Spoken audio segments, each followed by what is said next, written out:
Hey all, Peyton Marine here with another status report. It's the end of March here, so let's kind of go over the month in review here. So, doing this one a little bit early because, like I've said, my day job kind of keeps me busy. Actually, at the end of the month, it's going to be taking me away for a little while, so I'll be pretty busy and traveling, and unfortunately, won't be able to get a whole lot of hobby anything done while I'm away.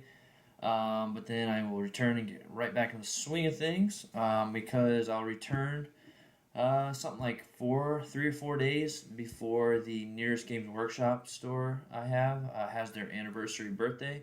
They're doing a lot of cool events for that. Mainly, the big thing they're doing is kind of a free for all kill team thing. So pick an HQ and or not troop choice, infantry choice. So anything with keyword infantry, no 2+ saves, and basically gonna be working or playing on like a Necromunda tile board. So if like you have a base that's bigger than like a one tile hallway that they have on Necromunda, like you can't go down that hallway, you're stuck. The idea is you're too big and bulky to make it through that. So that sounds like it'll be fun. So it's kind of be like you put your troops on there, and then every single model can act independently of the other. So for that, I'm planning on taking a Cadre Fireblade. So I'm taking Tau. I want to change things up a little bit as I have Tau, and I don't really get to play them as much as I kind of more or less. I just love the models, and I play Space Marines most of the time, but haven't gotten to take Tau. And now they have their new codex. It'd be nice to just play them every now and again. And at least for this, I'll get a chance to take them out, take them for a spin. So taking a Cadre Fireblade. And then I'm going to take the 10 Breachers. And then probably, it's free with everything. So I'm going to take the missile pod thing. And then probably for my drone supports, I'll probably take marker lights. Just so that way I have them. And then the Fireblades marker light if I need to use it. Just because, Tau increase their ballistic skill. Or not ballistic skill, but reroll 1 type of thing. Just kind of better my chances, hopefully. And with the breacher, since it's gonna be mostly kind of close combat and what's the board? I can't think of it now. It's like the close combat, like not like a Space Hulk, but anyway, you know what I'm talking about. I can't think of the name now. But it's gonna be fighting in kind of like hallways and stuff like that. I mean, what is it? I think the 15-inch range is their max range. Strength 4, AP nothing, but then 10-inch range, Strength 5 -1 AP, and then Strength 6 -2 at 5-inch range. So, I don't know, I feel like that's pretty good. Plus, if I take them as a Tau Sept or Borkan, I think it is, I'm really good. Those are the two best tenets that they have for the Tau. With Tau Sept, I'm going to be overwatching on 5s and 6s, which is pretty good. And then if I take Borkan or Borkan, adding 6 inches to their range in general, which is also really good with the strength of those weapons. That one's actually a lot more tempting because that means for 9-inch range, I'm getting a strength 6 -2 shot at 9 inches. That's pretty good. And even still, at a 19-inch range, I'm getting a strength. Strength 5 -2. So I'm actually gonna double check that real quick, just make sure I'm getting that correct, because I think I'm pretty sure it's all pulse weapons. Yeah, Borkan. That's Warlord traits, not. Let's see, signature systems. But yeah, so I'm pretty excited about that. And here we go. Here's Tau Septs. Models with this tenet may add 6 inches to the maximum range of any rapid fire. Okay, and heavy weapons they are armed with. Well, shoot. I guess I can't use that one, so I'll probably go with the Tau one because I believe the breacher, the pulse weapon they have is not a rapid fire. What is it called? The pulse something or plasma? Pulse Blaster. Yeah, it's an assault, not a rapid fire. So in that case, I'm most likely going to go with the Tau Sept, so I can get that good Overwatch with them. So yeah, so that's coming up. So I'm excited with that. They'll have like other kind of events in the store, like a blind painting contest that everyone loves, and just stuff like that going on. So that's exciting. Other things that have been going on is I played another narrative event recently. A narrative, so I call it a narrative event. It's because it's not really a tournament, but kind of is. So it's a narrative tournament or narrative event. It would be more particular. Someone asked, "What does that mean exactly? What is a narrative tournament or narrative event?" So basically, the TO, the tournament organizer, or I guess event organizer, I'm gonna call him. Um, at the tournament, like, so he doesn't give any missions out ahead of time, and in like the little, like, he makes like a Facebook group for it, and or a Facebook event, and he'll post in there like transmission 1, transmission 2, so he has like a little kind of a story leading up to the event, like, so every so often, maybe every week or every 2 weeks, um, he'll post like another story of some kind, a backstory to it, and then at the event, he'll read kind of like an opening narrative, and then hand out the missions. And the missions, the deployment and objectives tie into whatever the story was. And then before round 2, again, he has like a narrative thing he reads, does this thing, hands out the missions again, and again, they all correlate to the story. And then again with the final round. And also with that, he has a thing where if your commander, your warlord, survives the round, you can come to him and you get to roll on a chart and he'll gain an ability. And if your warlord dies, then you get like this little token that you can turn in. Like, you can hold on to it and turn it in at any time to get like a one-time buff thing, which could be anything. You just don't know until you turn it in. So that could be something like you can use any stratagem and basically you get a free command point to use that stratagem. So if you have something that costs 1 command point, like a command point, like the reroll, like that won't cost you a command point. You just get to do that reroll. Or if you have something that costs like 2 command points, well, now it only costs 1 command point because you're using that or something. And it changes. Like, you'd always have something different. It doesn't necessarily always the same. So yeah, so like in my games on this last one, my commander survived, or my captain was my warlord. He survived and gained the fly ability, but he didn't survive long enough for the second game to actually get to do that. So then I got a token, which then I used in the final round, which gave me that command point, that free command point, basically. So yeah, so that was nice.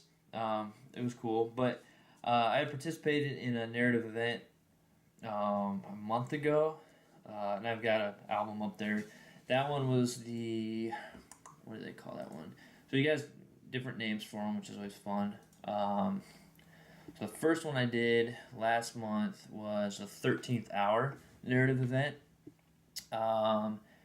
And also with the narrative events, it doesn't just take in how you do on the missions, stuff like that, because the idea is while it's sort of a tournament, it's to be more fun and not so attractive to those hardcore gamers that, they always show up and they've always got the newest broken thing, like, Adepticon this year has been the 7 Flyrant spam. Like, you're not gonna, like, you'll still have those people that bring those pretty powerful lists, but for the most part, you have people that just bring really, like, more fluff lists, more fun, but competitive still lists, and, I mean, that's what you'll see mostly at these events.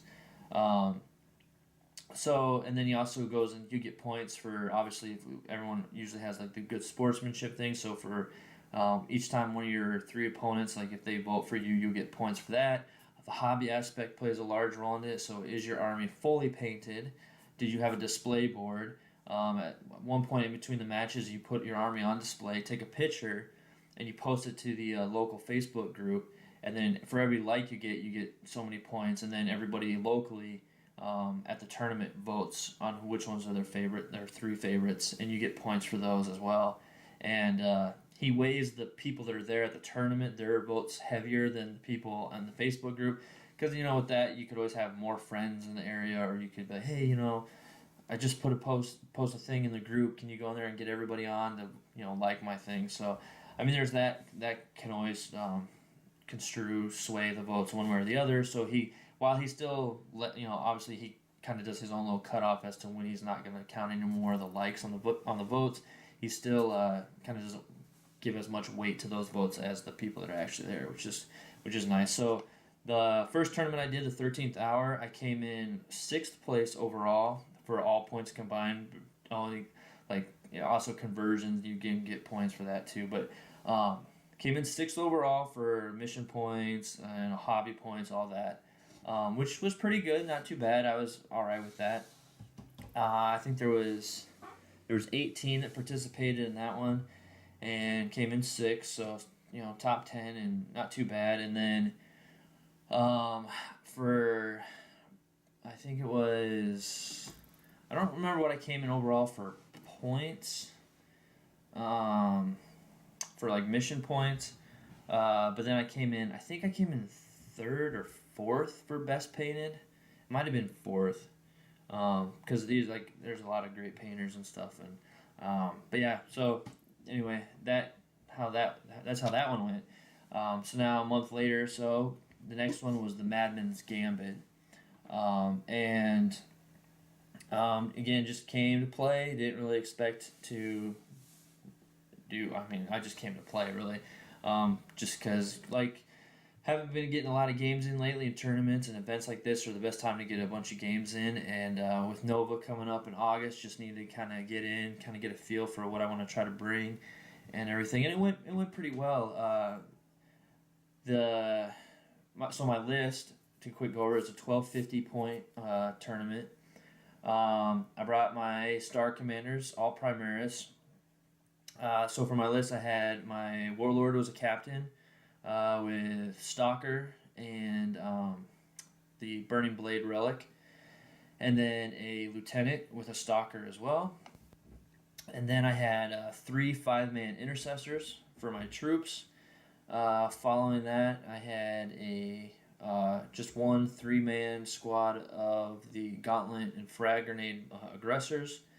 Then I had the Repulsor with Last Cannons, Last Talons, 4 frag launchers, crack launchers, heavy stubber, or not heavy, but the Onslaught Gatling, the little sponson gun, and then the rocket pod on the back. And then finally, I had a full 10-man squad of Hellblasters, just the regular plasma eviscerator, not the assault or the heavy eviscerator, just the regular. And I did fairly well with that. Raven Guard is the chapter that they hail from, or at least for rules wise, it's the chapter they hail from, because anyone that knows, my little background fluff is that Crawl used the Alpha Legion gene seed to create them, but it's really hush hush, and nobody really knows their origins except for Crawl and Rubute and possibly their chapter master. But anyway, so that was my list, and like I said, it did fairly well. And the other thing that did fairly well for me is, except for my first game, the first one was the only one that I didn't get the +1 for first turn, because my opponent always rolled off and got to deploy first, and we always had the same number of units, and he just, I don't know, his +1 didn't help him out at all, unfortunately. So that was a big help. And then for my subsequent games, I was always finished deploying first, so I got a +1, which definitely helped me out. And so I was able to go first, which is huge for the Raven Guard, because one of my biggest things I did was put my Hellblasters in the Strike from the Shadow stratagem. And so first turn, just about every time, they would pop out and destroy the nastiest thing. That, however, didn't quite happen for the first mission, because the way it was, I think it's a mission the chapter approved. We had to split our armies into 3 separate waves, and then each wave was randomly rolled for what order they'll come in, and then the board was split into 3 sections, like here, middle, and the other end. And so each wave had to deploy in that section. So my first wave was actually my aggressors and my repulsor. And my opponent's first wave was Scouts and a Sakaran Punisher. I think it's what's called, the one with the big 18 shots autocannon, basically. Excuse me. So that pairing wasn't quite the best for him, just because, um, again, I got to go first. I shot my repulsor at that thing, and I did fairly well with the last cannon and last talent on it. It took quite a few wounds off. I think I got it down to either 3 or 2 wounds. I don't remember. I think it was. I think I got it down to 3 wounds, and then I had put my aggressors in the strike from the shadows. So then they came out, uh, shot up the scouts, killed them, and then they charged the Sakaran, and they actually kind of whiffed pretty bad on their hits, and only managed to do a wound to the Sakaran. Um, so then next turn, we roll off again to see who gets to go first. And again, I won that off, and he had an autocannon last cannon Predator that he kind of put over close to kind of come over and support his Sakaran that was hurting pretty bad. He ran his Sakaran out of combat um, at the end when he had his turn on turn one. But because then I got first turn again, um, I moved my repulsor up to kind of hopefully take care of the Predator, because my idea was I was gonna take the aggressors, move them up. They're gonna shoot at the Sakaran, and then they're gonna charge it and hopefully take it out, while my repulsor takes care of the Predator. Well, that's basically what happened, except my aggressors shot at the Sakaran, and with their straight 4 AP0 shooting, before I even got to the frag grenades, the Bolt Storm Gauntlets actually took the last 2 wounds off of it, and took care of it, and then the repulsor shot the Predator and wiped it off the table. So it was just a kind of a bad situation for him. And then the final wave came in, and by the end of it, he had his captain in Cataphractii armor with 1 wound and 1 intercessor left. So kind of my first turn in the mission really aided myself in winning that one. Second game, I went up against Tau Tenant. He had a Riptide, Ghost Kill, 3 squads of Fire Warriors, an Ethereal, Fusion Commander, and a Crisis Suit team. 3 of them with all 3 of them or 2 of them had 3 burst cannons, and 1 had 2 burst cannons, and then they had 6 gun drones. Commander had 2 shield drones, and then he had Pathfinders and the Fire something Marksman, the guy that used to be like the sniper controller, but now he's like a super good marker light that hits on 3s or something. So anyway, that was his army. Again, I got first turn, dropped the Hellblasters in, and deleted. I overcharged him and deleted his Riptide, which was nice because before he could do anything, like he wasn't. He was only with the 5+, feel no pain, because there's something he can do to make the 3-up or something, I think. But because I got first turn, I dropped him in and took out his Riptide right away, which was huge. And then the only thing else that kind of was an annoyance was really that Ghost Kill, because of the -2 to hit constantly. But I eventually had got that down to 1 wound before the game ended, and I had he Mana Striked his Commander and Crisis Suits in, but he did like a couple. He took out my Captain and my Lieutenant, but I managed and then did like a couple wounds to the Repulsor. Which honestly, if I was him, I would have probably focused down on the Fusion Commander shooting at the Repulsor along with his Crisis. You just do everything to take that down wounds, because once you get it down into its second tier, it's pretty crippled. But then even more so when you get in the last tier, because it's moving 3 inches, hitting on 5s. But even still, if you get it down into the second tier, it's not doing well at all. Because hitting on 4s and a 5-inch movement is pretty brutal still for that thing. So it's not the most resilient thing, but if people leave it alone, like, it's gonna mess up your day. So yeah, because then I retaliated with my Repulsor shooting at his Commander. Well, first I had 5-man intercessors in there. They jumped out, took out the shield drones, and then I had split fire. I think I shot all my grenades, at the gun drones that were nearby, so he couldn't do savior protocols there either, and then fired everything else into his commander and killed it.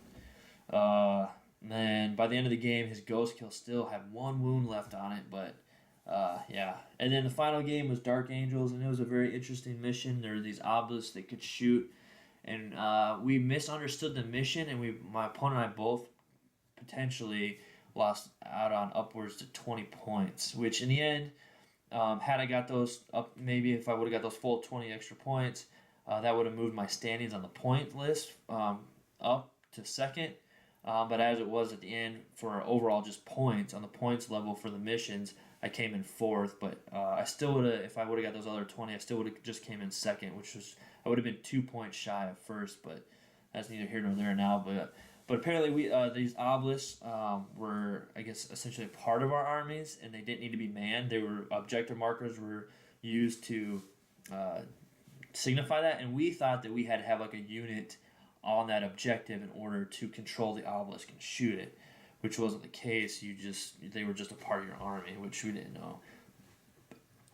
But those extra points is you got 5 points for destroying an obelisk, 20 for 2, and 20 points if you destroyed all 3. But they were like strength 8, 2 up save, 20 wounds.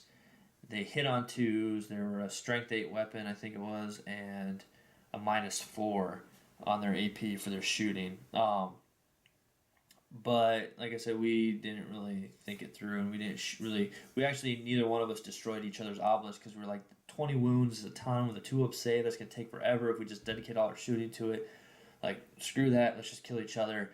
To the point where I ended up tabling him, but at the end of it, I only had 2 intercessor squads left on the table. So it was really kind of a back and forth, just wiping each other out. But that was another one, though, where I, struck from the shadows my Hellblasters and took his Land Raider out on turn 1. So that was kind of the main thing, just take out the scariest thing. At 1250 points, there's usually only about one main unit that is kind of the scary thing, kind of two. I would say for the Salamander player, I played first with Salamander, so his Sicaran and his Predator were the two main threats. For the Tau, it was his Riptide. And I would say his Riptide, and then the Ghost Kill and the Commander were probably kind of the next two kind of annoying units, I guess. And then the last game, it was pretty much the Land Raider. That took up a huge chunk of points, and it was the next one. And then he had, he was Dark Angels, and then he had a Land Speeder Samel, and then a Land Speeder Lieutenant. Those two are both kind of equally annoying as well. But yeah, so it went well. So for this one, I kind of increased my overall with how I did. So actually, and then he gives out these cool little like Purity Seal award things. So I came in fourth this time overall for the points. Like I said, I probably would have came in second had I my opponent and I read the mission better, or not necessarily read the mission better, but maybe asked the question, because it sounded like there's a few others that had that same confusion, but other questions came up that then clarified that by asking the other question. They're like, oh, okay, well, so. But then for painting, I actually came in second this time, which was nice. I was 1 point behind the person that won, but that's cool. That's whatever. But I guess between all of that, the sportsman, the other hobby aspects, and everything, I actually ended up coming in first overall, which is awesome. Like I said, I didn't go here. I just go to have fun, and it's a great time. Everybody that plays in these events are just great.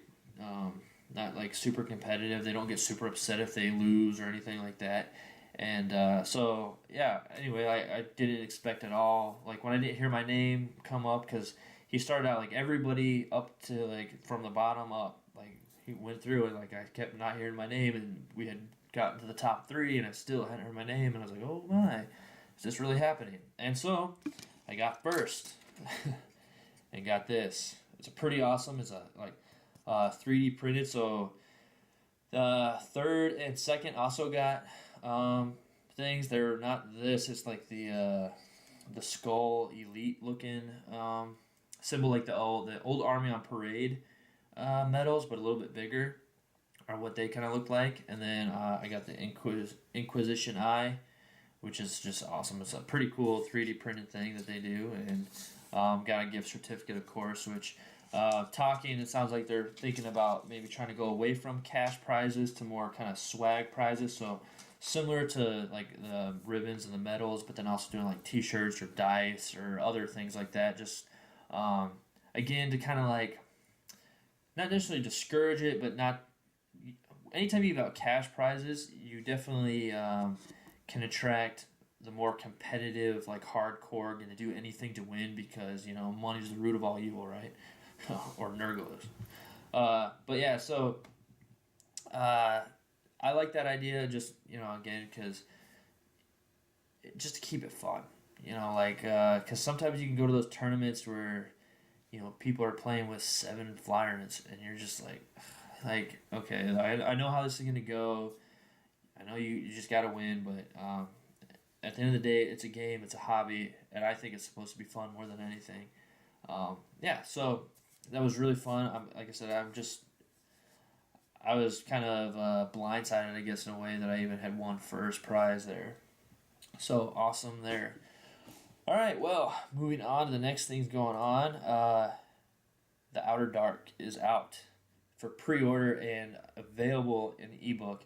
I actually ordered both. I got the hardback coming, and I got the ebook because, like I said, I'll be leaving at the end of the month. So by the time my book gets here, I won't be around, and I'll have plenty of time to read while I'm traveling. So I'm definitely gonna dig into it. I can't wait. And with that, the author has shared kind of a what is it? Fundraiser that someone in the community started to put together for the Shark Trust.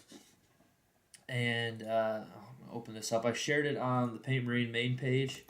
And basically, it's kind of a contest where they just, donate. They're doing it in pounds, in British pounds. So donate £5 and paint a miniature as a card on.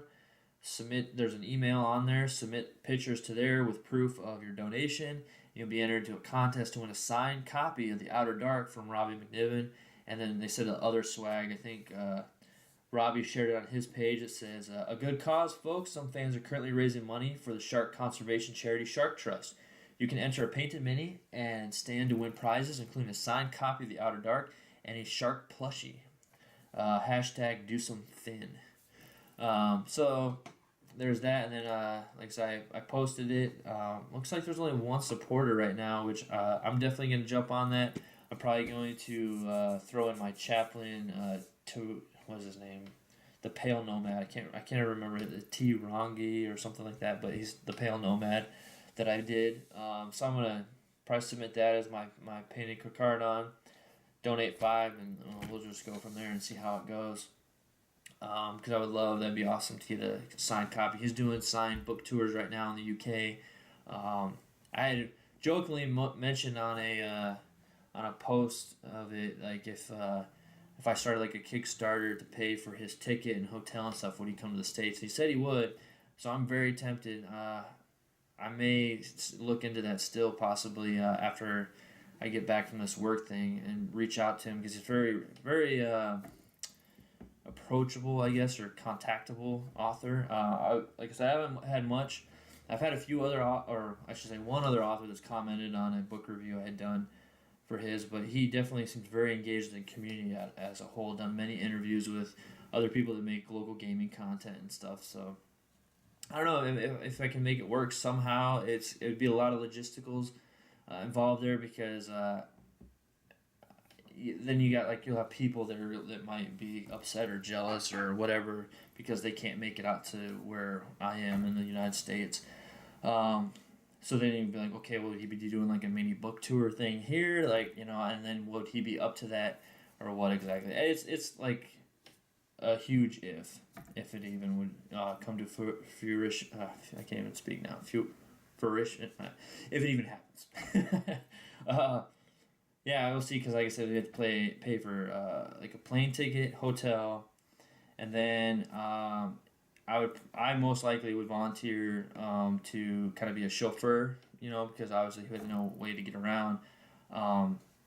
And obviously, I would have to contact probably the Games Workshop stores to be where he does the book signing. So, uh, definitely kind of the one that I go to, and then there I could realistically help out with getting transportation to a few others that are kind of in the area. But again, that would take a lot of more like driving, gas, food, and then there's also again hotels. But then the airfare as well, because like if I really wanted to make this kind of fair, because I'm on the East Coast, there's no way I'd be able to do like a cross country thing at all. And I mean that'd be a lot asking of him too. But we could do more kind of a local, kind of mid East Coast kind of thing, maybe a little bit into northern Florida area. Um, I mean, and then it depends on how long he has, and plus I would be having to take time off from work to do this. Uh, so it's a big endeavor if it even happens. I don't even know like what a budget like that would even look like. And again, it would come down to like if he'd be even willing really to do all that. And worst case, like even if he is still willing to come here, it might only be like, you know what? Sorry everybody, but he's just gonna be here for over a weekend period at this one Games Workshop. Hope you can make it. I don't know. But that's something logistically we'll just set that on the back burner. That's quite a thing to look at. And what else? Yeah, so looking forward to reading that. I need to get back on the bookshelf. I've just been very busy at work. And painting, working on the Astrea still. I've gotten a decent amount done. Kind of the main colors, like the biggest thing now I need to work on is just get things shaded and start lining stuff out with the line highlights. Here's a quick little, oh, this thing is heavy. Kind of preview here. I'm still debating how I want to run this thing, if I want to run it with the Las Rippers or the Plasma Eviscerators. But there you are in my Star Commanders colors. Still, like I said, got lots of details to work on. But yeah, so I've got the extra heavy stubber on top here is magnetized. I got this all magnetized up here just for better secure, traveling and stuff. Also, I mean, these you can only need to change out, but I magnetize them anyway, just make them a little bit easier. And then obviously like the Las Rippers and Plasmas are also magnetized. I didn't do anything magnetized or anything special up here just because I know I will always run it with las cannons on there. It's just the side ones I'm not too sure of. And then I also magnetized the base part here. Again, just because the way that this one is, well, even the other one, like unless you glue it to the base, like it's not gonna stay. But this way, I can like pick it up and move it on the table and not have to worry about like, oh, I need to try to reattach the base or something somehow. So that's nice. Other thing I'm working on my recon squad for Nova. They're coming along nicely. I've only recently got them. I mean, I got all the green stuff and everything done, and if you can kind of see, if it'll focus in on that instead of me, I'll kind of get out of the way. Come on, focus. I don't know if it's going to focus or not. But yeah, so this is them right now. So I've kind of shared pictures, and this is basically it's just base coated right now. They're going to be in a much darker color than the rest of my Star Commanders because they're the recon squad. They need to be a little bit more tactical and kind of camouflage. So I just did Chaos Black, and then I did a very light spray with the Dark Angels Caliban green, and then I washed it all in Nolan oil to kind of then tone that back down again. And then I'll be doing a few other colors, and then I'm going to do, actually the cloaks are going to be in like the dark, was it Nagaroth Night? Nagaroth Night purple. Just to give another, like, kind of tie it back into the colors of my army, but kind of give it back still kind of more darker colors. And my idea with that is like it's like a special kind of hollow weave or something where it blends and adapts to the environment or something. So I'm looking forward to getting those guys done and running them for my recon team. As it is right now, It's going to be just intercessors with just cool looking sniper rifle guns. But they're going to be a 5-man and a 6-man, and aux grenade launchers in each, just so I can have a 30-inch shot frag or 30-inch shot crack if I need it, and we'll see how that does. I'm looking forward to that. Again, that'll be kind of kill team type of a game. But yeah, I think that's about it right now. Looking forward to get raiding done. Need to get some painting done, and got the store birthday coming up, and yeah, more events and stuff coming up. The next narrative event in my area that same group has done is actually not coming up till June, so a little bit of time off there to kind of get things worked on and pushing forward. Adepticon, I know they definitely announced a few things. Biggest thing is Sisters 2019. Pretty excited about that, but I'm trying to get better about focusing down and finishing the projects I have, because as you can see, I still have a ton behind me on the table here that I need to get to, and plus my Primaris, like, it's such a time consuming paint scheme. I kind of miss painting all my salamanders, which have pretty much become primarily my 30k army. There's just something about spraying them the green, doing a wash, dry brush, and then it's just details after that. They're pretty much done. The longest thing with them was doing those lava bases, but yeah. So, alright, well, I hope you enjoyed this. This kind of got a little bit long, but I just really wanted to kind of explain those narrative events and how much fun they are, and kind of go into that. And yeah, so until next time.